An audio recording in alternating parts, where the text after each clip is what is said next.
বাড়িতে মেহমান আসলে এরকম একটা স্ন্যাক্স আইটেম আপনারা রাখতেই পারেন, যেটা বাচ্চা থেকে বড় সবার কাছে খুব বেশি পছন্দের হবে।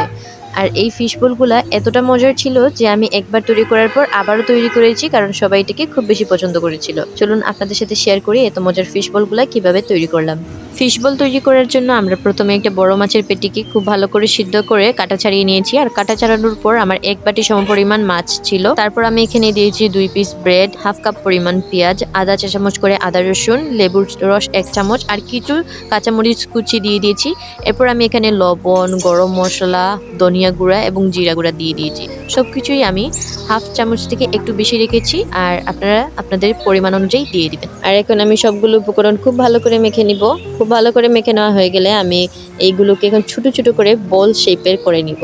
আর বল শেপে করার পর আমি আগে থেকেই একটা ডিমকে খুব ভালো করে ফেটিয়ে রেখেছিলাম। সেই ডিমের মধ্যে বলগুলাকে দিয়ে এপিট এবং অপিট খুব ভালো করে ডিমের মধ্যে গড়িয়ে নিব। আর তারপর আমি এটাকে ডিম থেকে উঠিয়ে 2টা ব্রেডকে আগেই ব্রেড ক্রামস করে রেখেছিলাম, সেই ব্রেড ক্রামসটা দিয়ে এপিট এবং অপিট খুব ভালো করে কোট করে নিব। আর খুব ভালো করে কোট করে নেওয়া হয়ে গেলেই আমাদের একটা ফিশ বলের কাজ শেষ। এরকম ভাবে আমরা সবগুলো ফিশ বলে খুব ভালো করে ব্রেড ক্রামস লাগিয়ে নিব। আর তারপর আমরা এগুলোকে খুব ভালো করে ভেজে নেব।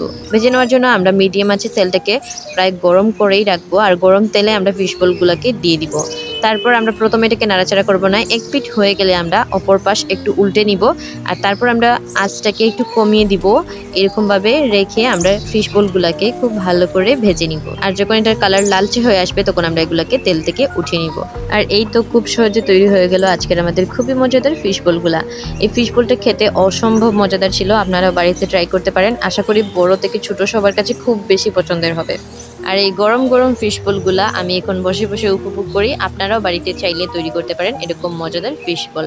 আর ভিডিও ভালো লাগলে অবশ্যই আমার পেজটাকে ফলো দিয়ে আমার পাশে থাকবেন। আল্লাহ হাফেজ।